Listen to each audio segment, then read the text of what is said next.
Hello guys! For today's video ay itatry natin magluto ng kamuti cake. Ang style nito guys ay parang cassava cake. Kaya malalaman natin yung lasa, yung texture, kung mahihigitan or mapapantayan man lang niya ang sarap ng cassava cake. Kaya tara, let's na sa kusina at samahan nyo na ako magluto ng kamuti cake.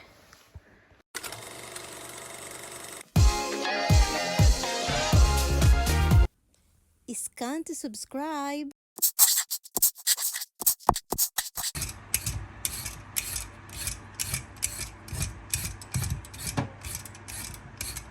Mamaya na lang hugasan.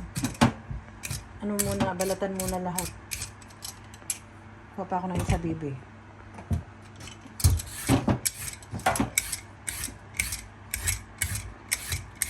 Yan, kailangan talaga guys, balatan nyo muna. Kasi mamaya, kukudkurin na to ni TJ. Okay na, baby. Sige, baby, gadgad ng aking anak para sa aming kamuti cake. At alam nyo guys, habang nagagadgad yan ng kamuti, syempre, naka-live yan sa TikTok. Diba?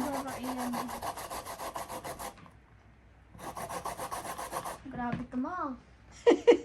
Kaya Parang yan. mas mahirap pa Marami sa na kasama. marami na ano mo eh.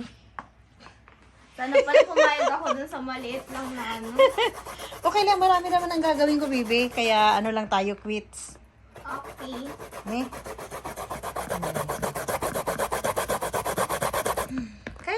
Kahit anuin mo lang, yung dahan-dahan lang kasi di naman tayo mamadali. Basta padiin lang para mabilis.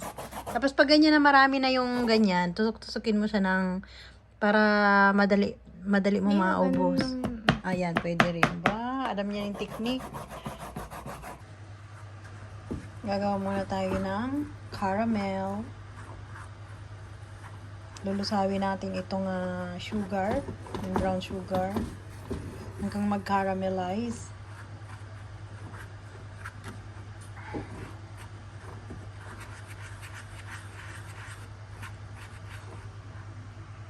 So, ayan. Nagkaka-caramelize na yung ating brown sugar. At syempre, mamaya ilalagay natin yan dyan. Sa ating nahugasan na hulmahan. Diba? Para maging masarap ang ating kamuti cake. Parang cassava cake lang din, ano. So, guys, nalagyan na natin ang caramel. Ang bawat ating hulmahan. Ayan. At sasalina natin. Ayan. At ikakalat lang natin pa ganyan. Para maging even ang caramel. Kailangan pigaan muna ang ginagad na kamote. Actually, sweet potato ito, ha. Ginagad na kamote bago natin titimplahan ng ating mga panimpla. Ayan, naka-ready na lahat yan, guys. So, di ba, may itlog, may all-purpose cream, pero tingin ko hindi na natin kailangan to. Meron tayong condensed milk, meron tayong evaporated milk, dalawa ang condensed milk, isa lang ang kailangan natin. Kasi ano na to eh, matamis naman na ito.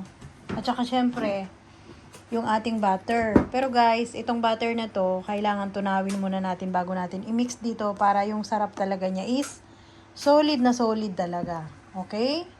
Gaya nga ng sinabi ko sa inyo kanina, naka-ready na rin ang ating mga hulmahan na meron ng mga nakalagay na caramelized na brown sugar. O, di ba? So, tunawin muna natin itong butter dito sa kawali. Kasi mas maganda pag tunaw na tunaw para mas malasang-malasa pag hinalo na natin lahat ng ingredient.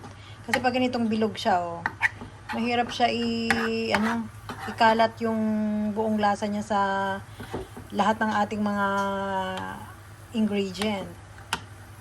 So, yan guys. Yan, matutunaw na lahat. Saka natin isalin. Yung makuhaan. Okay, go. Okay na. Yun, butter muna ni, butter. Tinunaw na butter. Yan. Ayan, para masarap, syempre. At saka syempre ilalagay natin yung condensed milk para sa ating kamote cake. Wow, ang sarap naman gawin ni Emma yan. Sarap to. Parang kasaba cake style to. Nakatikim kayo ng kasaba cake ko, di ba dati? Dati si mama kapag ganyan, no? Nalagyan ng kanin. Oo. Oo. Di Mama Ban? Mm. Yung Kaya, ating kaya nga diabetic eh. aking mom-in-law. Kaya pala, hilig na sa Kaya diabetic matamis. eh. Kaya pala Yan. Tapos haluin muna natin with butter and condensed milk. Ayan. Bibi, malinaw ba yung video? Ating video girl. Video, ano? Ayan. Diba? Tapos, pagkatapos ito ay ilalagay natin ang evaporated milk. Ganyan kasarap yan. Kaya mamaya sobrang sarap nito. Yan. Tapos, after this, syempre ay lalagyan natin ng itlog. Kaya ganito kasarap ang ating ano. Wow. Parang, di ba Sabi ba, Bibi? natikman nyo dati? Masarap diba? Yan. Tapos, syempre, kailangan natin ilagay ang Donut gusto mo? egg. Busog na ako dito. Dami ko na. Ilang egg ma? Dalawa? Tatlo kasi madami-dami to eh. Sabi mo sa mga viewers mo. Tatlo guys, kasi Tatlong syempre egg. nakita nyo naman yung amount. Dito mo ilagay. Yung amount ng ating Kasi nakita ko. marami siya, di ba? So, ihalo na natin siya dito. So guys, maglalagay na tayo dito sa llanera ng ating kamote cake para gawin na natin, i-steam na natin mamaya, okay? Yun. Pupunuin natin ito. Take note ha, wala itong baking powder or ano nga Bibi yung isa pa? Bukod sa baking powder na nilalagay pa. Walang pampaalsa to guys. Okay? Walang pampaalsa to. So yung ganitong amount, sa tingin mo sa Jen, marami na to. Yung ganitong kadami. O dagdagan pa natin. Mga pwede na to siguro, no? Mga ganito. So ayan guys, so para lang din tayo gumawa ng leche flan or cassava cake. So dahil tayo mga ganyan yung kapalo pag naluto. Okay? So meron na tayong isang nakaisa na tayo. Dito naman tayo sa pangalawa. Hanggang sa makagawa tayo ng ilan kaya magagawa natin ito guys. Kasi 8 lahat ang aking prepare nito eh. 8 piraso. Yan. So guys, kailangan lang natin i-flatten ang surface niya, yung pinaka-top, pinaka-ibabaw ng ating i-steam na kamote cake. Same process lang naman ito sa paggawa ng banana cake, cassava cake, ganun. Pero syempre magkakaiba lang siya ng ginagamit. Gaya nga ng banana, kamote at cassava. So, ayan na guys. Pag na-flatten na natin ito, pinaka-importante guys ay lagyan natin siya ng balutin natin sa saran wrap yung pinaka-top niya. Babe, pakita mo dito, baby. Kasi, pag hindi natin ito ginawa, syempre, habang kumukulo, matutuluan niya ng pawis ng kumukulong tubig sa loob ng kaserola or steamer. So, kailangan hindi siya matuluan para hindi tumabang ang lasa. Diba? Ayan guys. So.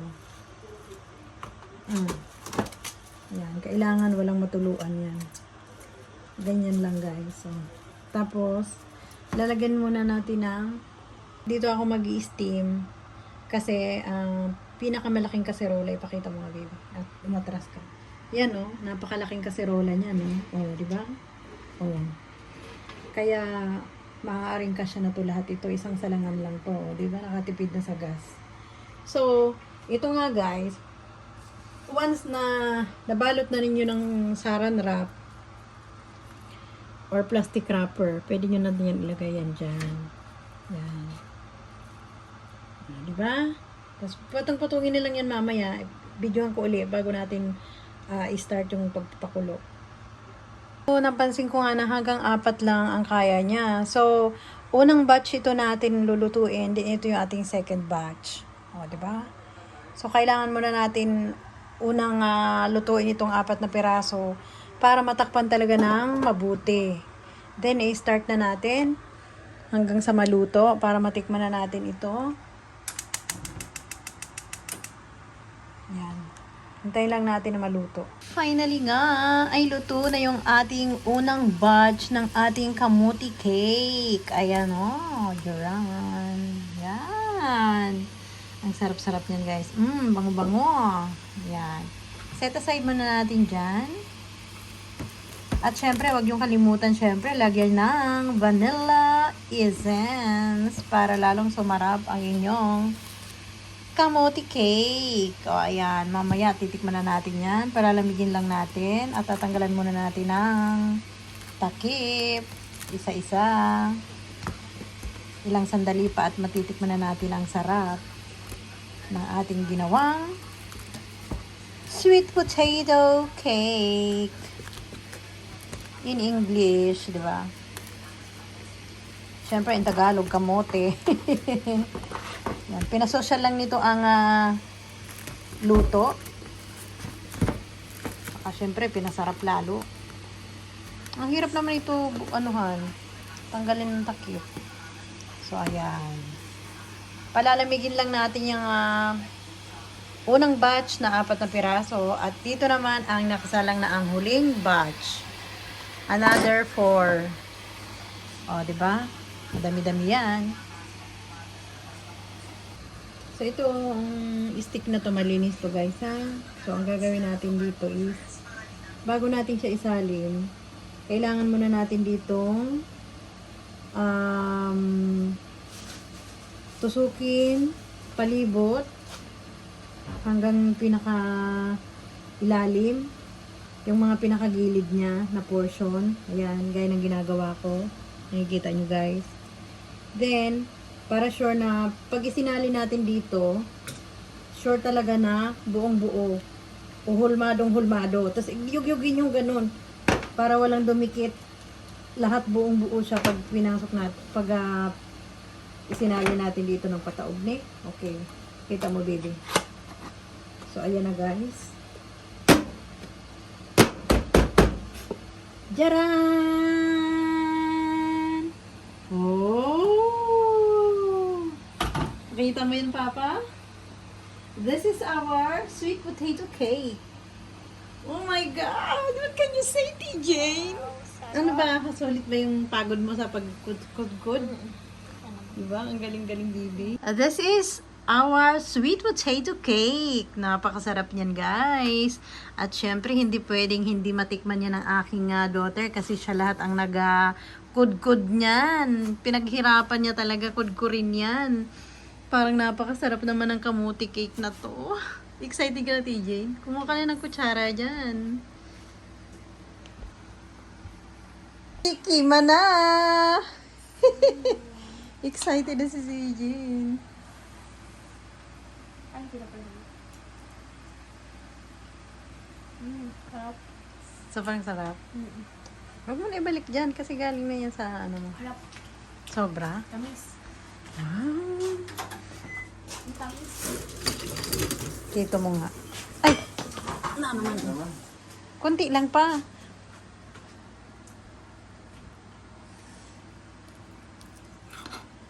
Tikim lang, tikim.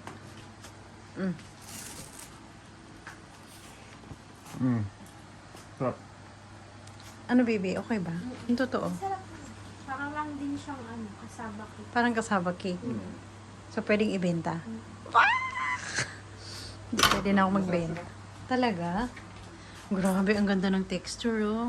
Ibenta ko na lang to kasi sabi ni Yohara sa akin, ate, baka gusto mo magbenta, bibili ako. Oh, di ba? What can you say? Saan mo nabenta? Ha?